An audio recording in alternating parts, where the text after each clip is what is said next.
네. 그러면 발표를 시작하도록 하겠습니다. 제가 제 발표해 볼 주제는 시스템 생물학으로 본 변증 연구의 미래라고 제목을 달아봤는데요.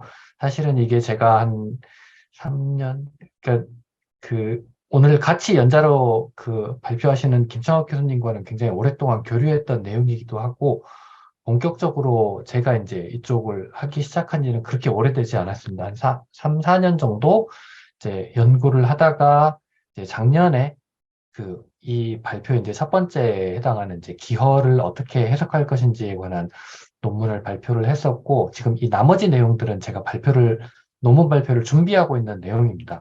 그래서 아직은 완성도가 조금 낮거나 나중에 논문으로 발표됐을 때는 일부 변경이 있을 수 있는데요. 그래도 한번 같이 상의해보면 좋을 것 같다는 생각에 발표 자료로 만들어 보았습니다.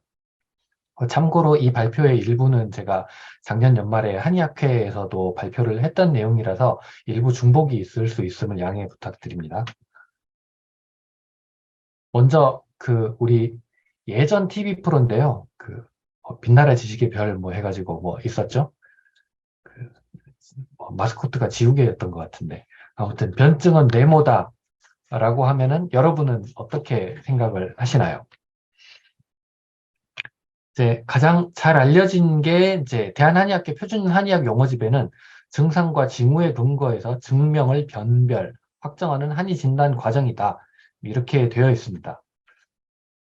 그리고 WHO에서는 증상과 징후의 포괄적 분석을 통해서 질병의 위치 및 병리 원인, 환자의 상태 및 치료 방법을 결정하기 위해서 패턴 또는 신드롬을 진단하는 행위라고 정의를 하고 있습니다. 저는 이 WHO 정의에 패턴 또는 신드롬을 진단하는 행위라고 하는 점에서 약간의 영감을 받았다고 할 수 있는데요. 저는 이제 이렇게 다시 정의합니다. 환자의 치료를 위해서 질병의 기저에 있는 정상 군집의 패턴을 찾아내는 행위다.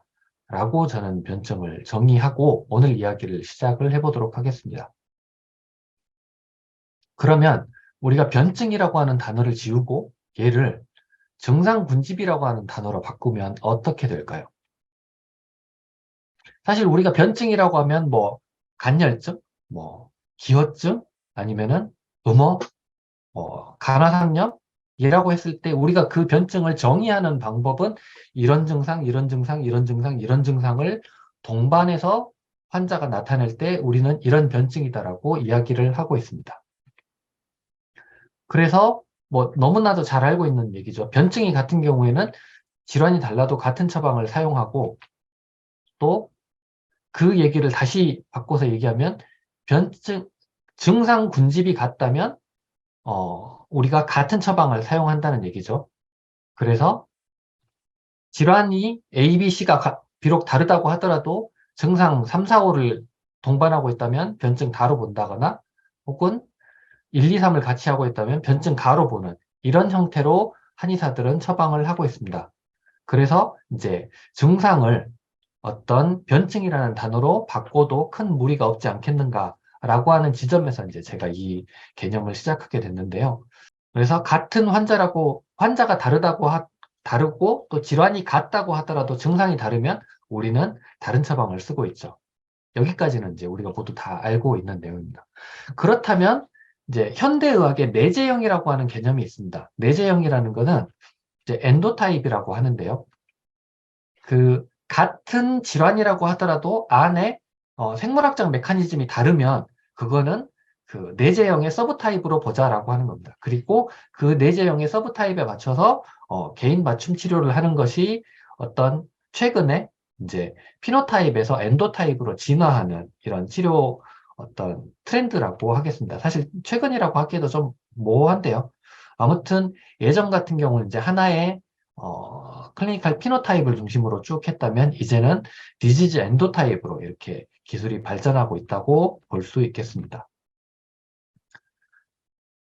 이런 것들에 대해서 최근에 이제 마이크로소프트하고 영국의 뭐 맨체스터 대학, 그 다음에 캠브리지 대학, 뭐 이제 이런 데에서 같이 했던 연구가 있습니다.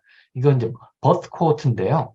우리 이제 학교 다닐 때 아토피, 그 알러지 마취라고 하는 걸 배웠죠. 그래서 그 습진이나 그 천식이나 비염이 이제 어떤 때에 맞춰서 행진을 하듯이 하나, 둘, 셋 이렇게 나타난다라고 하는 건데요. 이거를 그 태어난 아이들을 쭉 태어나서부터 쭉 코호트로 그 10,000명 정도를 조사를 했더니 실제로는 그 알러지 마취가 순서대로 나오는 게 아니라 사람마다 다 다르게 나오더라는 겁니다. 그래서 이런 그 노 디지즈를 포함해서 8가지 서브 타입이 존재하더라. 그래서 이런 서브 타입에 맞춰서 이제 우리가 진료를 해야 되겠더라라고 하는 거죠. 이제 이런 과정들이 어쩌면 저는 그 예전에 임상의들이 그 환자를 쭉 보아오면서 같은 질환이라고 하더라도 서브 타입의 패턴이 존재하는구나 라고 하는 것을 임상 과정 중에 발견해내고 그 임상 과정에서 발견해낸 서브 타입들의 어떤 증상 군집의 특징들을 별도로 묶어서 우리가 어떤 그 시대의 과학이라고 불렸던 음양이나 오행이나 육기나 어떤 이런 이론들을 통해서 카테고리를 만들었던 것이 변증이지 않을까라고 생각을 해보았습니다. 그러면 변증은 내재형이라고 해도 괜찮을까요? 이렇게 얘기하기엔 약간 좀 아쉬운 게 있죠. 왜냐하면 내재형은 하나의 질환에서 그 증상이 다른 경우에 사실 이제 증상은 같지만 그 뭐라고 하죠? 그 생물학적 메커니즘이 다른 경우에 그거를 이제 내재형이라고 하는데 한의사들은 증상이 질환이 달라도 증상이 같으면 하나의 변증으로 보잖아요. 이제 이런 점에서 한의사의 변증은 현대의학의 내재형보다는 조금 더 큰 개념이다라고 생각을 할 수 있습니다. 그러면 다시 한번 정의를 해보게 되면 우리는 변증을 질환 공통의 생물학적 메커니즘 군집이라고 한번 생각을 해볼 수 있습니다. 질환이 A든 B든 C든 관계없이 그 질환을 나타낼 수 있는 특정한 생물학적 메커니즘 군집이 존재한다면 그리고 그것을 한의사들이 찾았던 것이라면 그것을 변증이라고 생각해 보면 어떨까라고 하는 거죠. 그래서 저는 이제 이걸 찾기 위해서 2가지 어프로치를 적용을 해봤습니다. 하나는 기허의 대표 증상이 공유하는 생물학적 메커니즘, 그리고 다른 하나는 기허의 치료 약제가 공유하는 생물학적 메커니즘을 양쪽에서 찾아보기로 했습니다. 첫 번째, 기허의 대표 증상이 공유하는 생물학적 메커니즘이라는 것은 기허라고 우리가 정의를 할 때, 우리가 이제 기허를 정의하는 방법이 하나, 기본적인 게 이제 정상 기반으로 정의한다고 했잖아요. 그러면 뭐, 그, 기운이 없고, 뭐, 쉽게 피로해지고, 뭐, 낯빛이 창백하고, 기타 등등등, 뭐, 맥이 약하고, 이런 증상들이 있겠죠. 근데 이런 증상들이 동시다발적으로 나타나게 하는 특정한 메커니즘이 있다면, 그게 기허하고 관련된 생물학적 메커니즘이라고 할 수 있겠죠. 또, 다른 입장에서, 다른 치료 약제에는 그 타겟이 아니지만, 기허의 치료 약제가 독특하게 타겟하는 생물학적 메커니즘이 있다면 그것은 기허를 설명해주는 좋은 어떤 그 논리라고 할 수 있을 겁니다. 그래서 이 2가지 어프로치로 저는 기허를 새로 정리해 보기로 했고요. 그렇게 했을 때 이제 이게 그 작년에 아니 올 초에 논문으로 나갔던 건데 기허를 치료하는 약제, 그러니까 보기하는 약제들의 9개 한약제가 가지고 있는 성분들을 쭉 뽑았습니다. 그리고 그 성분들이 가지고 있는 이제 코어 컴파운드 스크리닝이라고 하는 걸 했는데요. 이거는 뭐냐면 기허 한약제 안에서는 자주 나타나는 성분입니다. 그러니까 기허 한약제들은 공유하고 있지만 다른 한약제, 다른 뭐 300개의 한약제는 드물게 존재하는. 그래서 기허 약제들의 어떤 독특한 성분이라고 할 수 있는 것들을 먼저 뽑은 거죠. 그래서 다른 한약제에 들어있는 그 것에 비해서 기허 한약제 안에 5배 이상 많이 있는 것을 이제 코어 컴파운드라고 정의를 했습니다. 그렇게 해서 이제 코어 컴파운드를 뽑아놓고 그 코어 컴파운드들이 타겟하는 휴먼 패스웨이를 찾아본 거죠. 이제 그렇게 해서 찾아서 그거를 이제 캐그 데이터베이스에서 검색을 하고 이걸 다시 사이토스케이프라고 하는 도구를 통해서 이제 그림을 그려본 건데요. 그렇게 해서 이제 결과를 얻으면 9개의 이제 기어 한약재를 이제 3개의 텍스트북에서 뽑아가지고 꿀은 이제 제가 데이터를 찾을 수 없어서 꿀을 제외한 나머지 한약재에서 이제 인삼에서 134개, 그 다음에 그 당삼에서 190개, 134개, 황기에서 87개, 백출에서 55개, 이제 이런 식으로 쭉 성분을 뽑은 겁니다. 뽑아서 이 한약재들이 가지고 있는 공통의 타겟을 이렇게 쭉 뽑아봤더니 보시는 것처럼 1번부터 19번까지의 성분이 뽑힌 거죠. 그러면은 이제 1번부터 19번까지의 성분이 가지는 의미가 뭐냐? 이제 이거를 다시 한번 저희가 그 패스웨이를 분석을 해봤더니 첫 번째는 이제 메타볼릭 패스웨이, 두 번째는 아미노에틸 tRNA 바이오 합성, 그다음 마찬가지죠. 이제 아미노에시드 합성과 관련된 거, 그다음에 프로테인 소화와 흡수와 관련된 거, 그다음에 미네랄 흡수, 카본 메타볼리즘, 이제 이런 것들이 그 이제 주요한 타겟 패스웨이로 나오더라.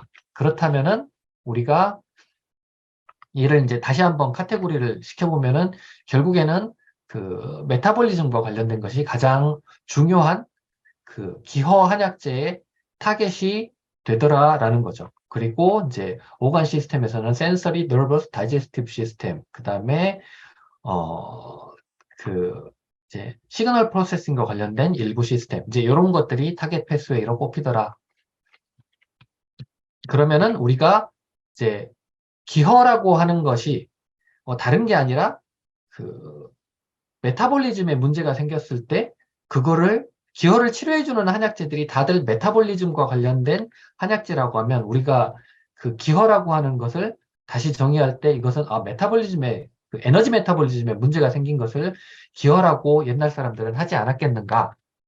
그러면 이제 만약에 우리가 기혈을 에너지 메타볼리즘의 장애라고 재정의할 수 있게 된다면 우리는 에너지 메타볼리즘의 상태를 진단하는 도구를 만들어서 기혈을 진단하는 도구로 사용할 수 있게 되는 거죠. 물론 기혈가 100% 에너지 메타볼리즘과 동치되는 단어인가? 그렇게 말하기는 어려울 거예요. 분명 그 이상의 무언가가 있겠지만 적어도 기혈을 치료하는 한약재들이 핵심으로 타겟하는 것이 에너지 메타볼리즘이라면 에너지 메타볼리즘은 기혈을 진단하는 가장 중요한 어떤 생물학적 타겟이 될 수는 있을 것이다. 라는 거고요. 반대로 기허의 대표 증상이 공유하는 생물학적 메커니즘을 또 찾아봤습니다. 그러면은 어떻게 되느냐? 일단 저희가 이제 WHO하고 이제 리서치 논문들에서 기허는 어떤 증상을 가지고 있는 것이 기허다라고 하는 것을 다시 한번 쭉 뽑았어요. 쭉 뽑아가지고 이것들을 이제 분석을 해봤습니다. 그래서 그 주로 이제 피로와 관련된 것,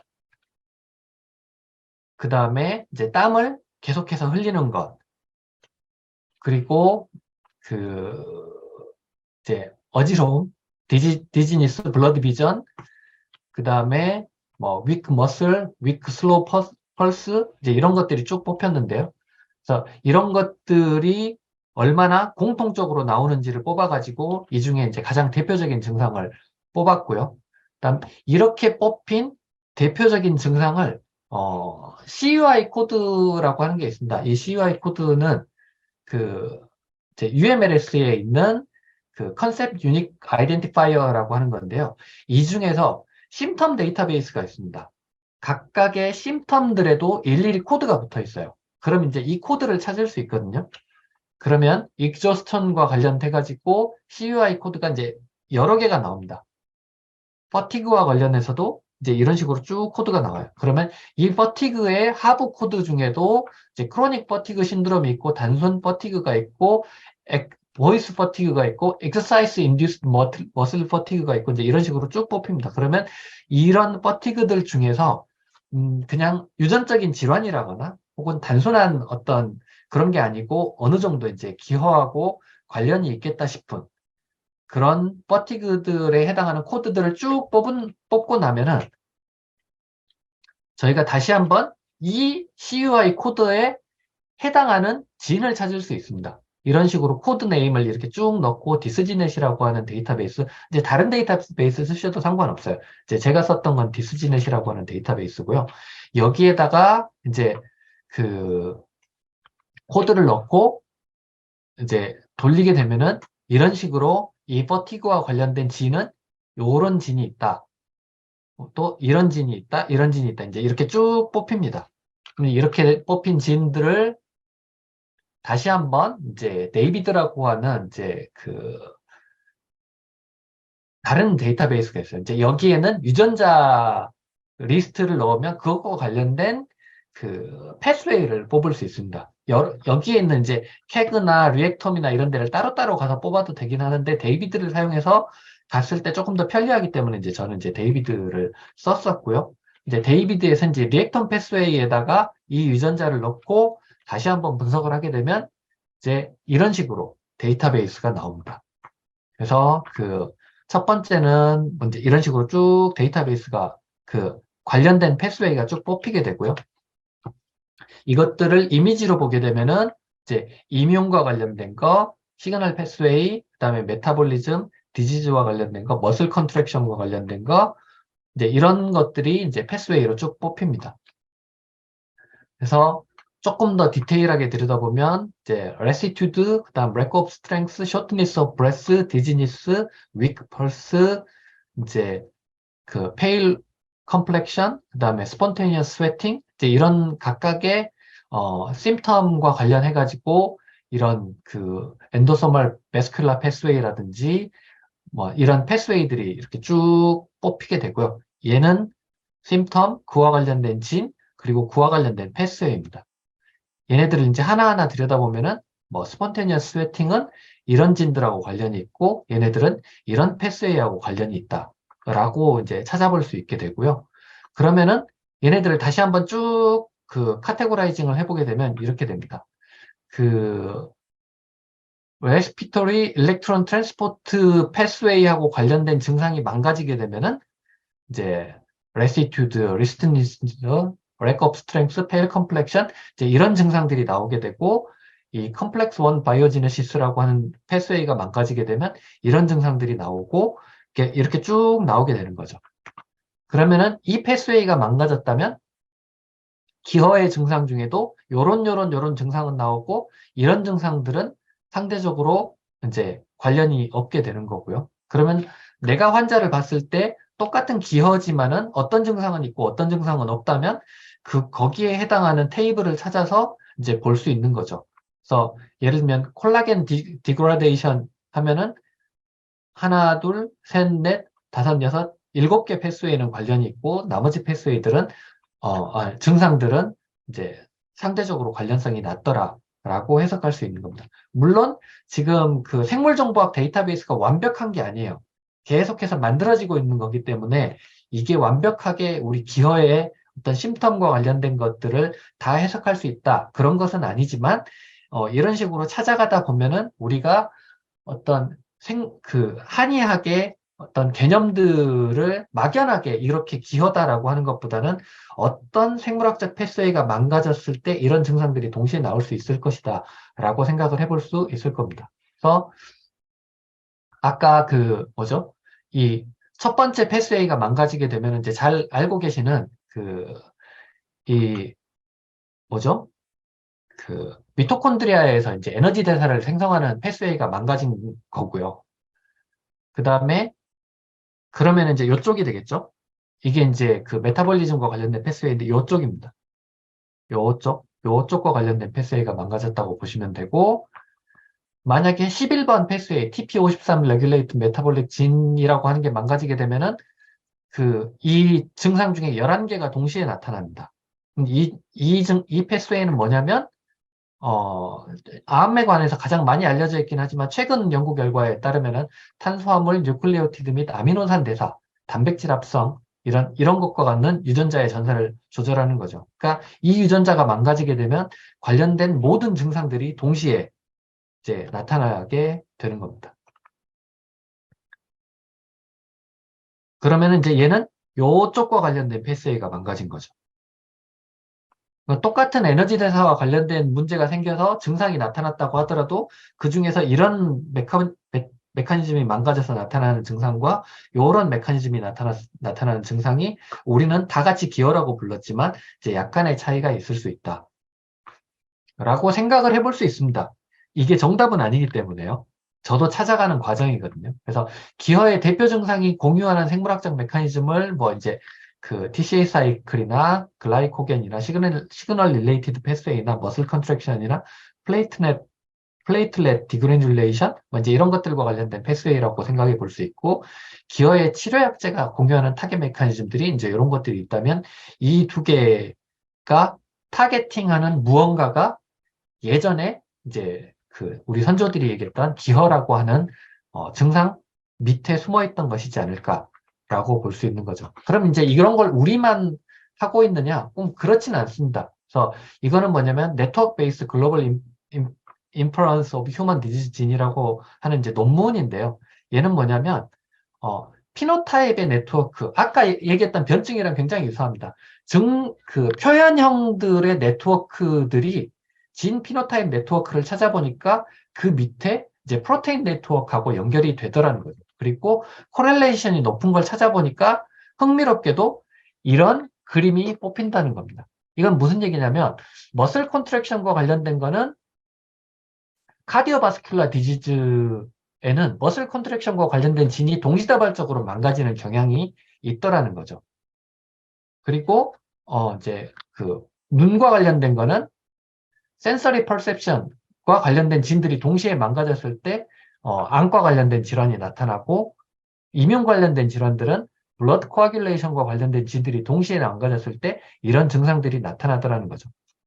또는 하나의 그 여러 개의 질환이 나타나는데 이런 유전자가 망가지게 되면은 여러 개의 질환이 동시에 나타나기도 하고 반대로 하나의 질환이 나타나기 위해서는 동시에 여러 가지 어떤 이제 그 메커니즘들이 진들이 동시에 망가져야 되는 이런 케이스들도 있습니다. 중요한 거는 피노타입이라고 하는 군집하고 진의 군집들이 어떤 상관성들이 이제 찾아지고 있다는 거죠. 그러면은 한의학의 변증이라고 하는 것들도 이제 이런 형태로 발견될 수 있는 날이 그렇게 멀지 않지 않았을까라고 하는 거고요. 그래서 예전에는 그냥 단순하게 현대의학에서도 그냥 약만 줬다면 그게 이제 엔도타입하고 셀룰라 패스웨이들까지 고려해가지고 이제 약들이 개발되고 있다. 그래서 한의학과 현대의학이 그렇게 따로 놀고 있지 않다. 거의 비슷하게 가고 있더라라고 하는 거고요.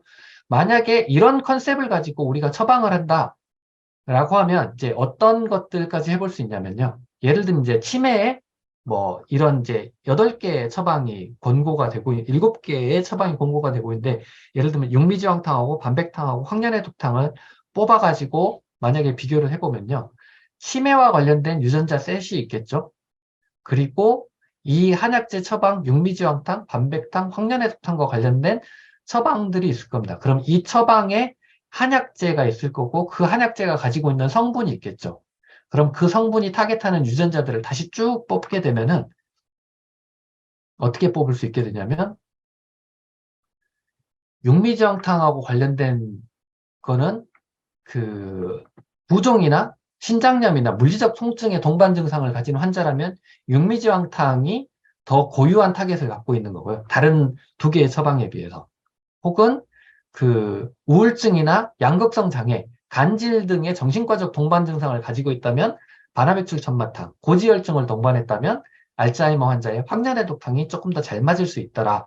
이런 식으로까지 생각을 해볼 수가 있습니다. 이거는 이제 앞서 보여드렸던 이 그림에서 이 질환과 관련된 유전자 중에 이 처방이 가지고 있는 한약재의 성분과 관련된 유전자 타겟이 겹치는 이 겹치는 유전자 셋을 뽑아내서 이 유전자 셋이 관련을 가지고 있는 아까 그 패스웨이를 다시 찾아낼 수 있거든요. 패스웨이하고 심텀을 찾아내게 되면은 이제 이런 식으로 뽑아집니다. 그래서 이런 식으로 이제 그 특정 환자에게 내가 어떤 처방을 생각하고 있다면 그 처방들을 생물학적 메커니즘을 기반으로 분석을 해보면은 어떤 동반 증상을 가지고 있을 때 이 처방이 더 잘 맞을 수 있겠다라고 이제 생각을 해볼 수 있는 거죠. 그래서 이제 제가 제안드리고자 하는 거는 우리 이제 한의학계에 제안을 하고자 하는 거는 변증을 다빈도로 출현하는 생물학적 메커니즘의 군집이라고 한번 생각을 해보자. 그래서 굉장히 어떤 뭐 간열이라고 하는 증상이 굉장히 많이 발견됐고 기혈라고 하는 증상이 굉장히 많이 발견되었기에 예전에 한의사들이 그걸 네이밍을 했었고 그것들은 그 비하인드에 특정한 생물학적 증상의 군집이 있었고 그 증상을 일으키는 메커니즘의 군집이 있었지 않았을까. 그렇다면 우리는 이걸 기반으로 한의학과 생물학을 연결해 볼 수 있지 않을까라는 것이 제가 오늘 말씀드리고자 하는 내용입니다. 그래서 변증을 한번 리노베이션 해보자. 여기까지입니다. 감사합니다.